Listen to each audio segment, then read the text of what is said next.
ஆடு மாடுகளுக்குத்தான் ரேஷன் அரிசி அமைச்சர் செங்கோட்டையன் சொன்ன அந்த ஒரு வார்த்தை கொந்தளித்த திமுக உறுப்பினர்கள். தமிழ்நாடு சட்டப்பேரவை கூட்டத்தொடரில் பொது விநியோக திட்டத்தின் கீழ் ரேஷன் கடைகளில் வழங்கப்படும் அரிசியின் தரம் மற்றும் சன்னரக அரிசி விநியோகம் தொடர்பாக ஆளும் கட்சிக்கும் எதிர்க்கட்சிக்கும் இடையே மிக காரசாரமான விவாதங்கள் நடைபெற்றன. ரேஷன் அரிசியின் பயன்பாடு குறித்து அமைச்சர் கே. செங்கோட்டையன் தெரிவித்த கருத்துக்கள் சட்டப்பேரவையில் பெரும் சலசலப்பை ஏற்படுத்திய நிலையில் நேரு உட்பட திமுக சட்டமன்ற உறுப்பினர்கள் அனைவரும் தனக்கு கடுமையான எதிர்ப்புகளை பதிவு செய்தனர்.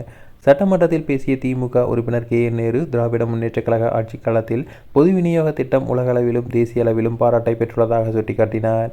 இந்தியாவின் முன்னணி நாளிதழ்களும் உச்சநீதிமன்ற முன்னாள் நீதிபதிகளும் தமிழ்நாட்டின் ரேஷன் திட்டத்தை மிகச் சிறப்பாக செயல்படும் திட்டம் என வெகுவாக பாராட்டியுள்ளனர். மத்திய அரசு தொகுப்பிலிருந்து சத்தீஸ்கர் மாநிலத்தின் மூலம் பெறப்பட்ட அரிசி பழுப்பு நிறத்தில் இருந்ததை அறிந்தவுடன் தமிழ்நாடு முதலமைச்சர் அதை உடனடியாக திரும்பப் பெற உத்தரவிட்டார். தொடர்ந்து மத்திய உளவுத்துறை அமைச்சரை சந்தித்து இனி பஞ்சாப் மற்றும் ஆந்திர மாநிலங்களிலிருந்து மட்டுமே தரமான அரிசியை அனுப்ப வேண்டும் என ஆணை பெற்று அதை நடைமுறைப்படுத்தினோம் என குறிப்பிட்டார். மேலும் தமிழ்நாட்டிலேயே கொள்முதல் செய்யப்படும் நெல்லை நவீன தொழில்நுட்பத்துடன் செயலாக்கம் செய்வது குறித்து பேசிய அமைச்சர் நேரு, நமது மாநிலத்தின் கொள்முதல் செய்யப்படும் அரிசியை மேலும் மென்மையாக்கி தரமாக வழங்குவதற்காக அரிசி ஆலைகள் கலர் சார்ட்டர் எனும் நவீன இயந்திரங்களை பொருத்துவதற்கு அப்போதைய உணவுத்துறை அமைச்சர் சக்கரபாணிக்கு முதலமைச்சர் உத்தரவிட்டார்.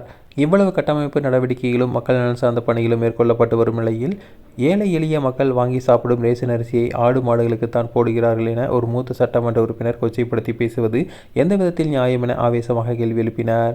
இந்த குற்றச்சாட்டிற்கு பதிலளித்து பேசிய செங்கோட்டையன், நான் பொது விநியோக திட்டத்தையோ அல்லது ரேஷன் அரிசியோ கொச்சைப்படுத்தும் நோக்கில் பேசவில்லை. பேரறிஞர் அண்ணா காலத்தில் ₹1 ஒரு படி அரிசி என்ற லட்சிய திட்டத்துடன் தொடங்கப்பட்டு வரலாற்று புகழ் பெற்ற திட்டம் இது.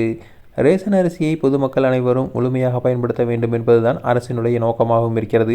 எனினும் சில இடங்களில் தரமில்லாத அரிசி வரும்போது கிராமப்புறங்களில் சில இடங்களில் பொதுமக்கள் அதை அவ்வாறு பயன்படுத்துவதாக தகவல்கள் வந்தன.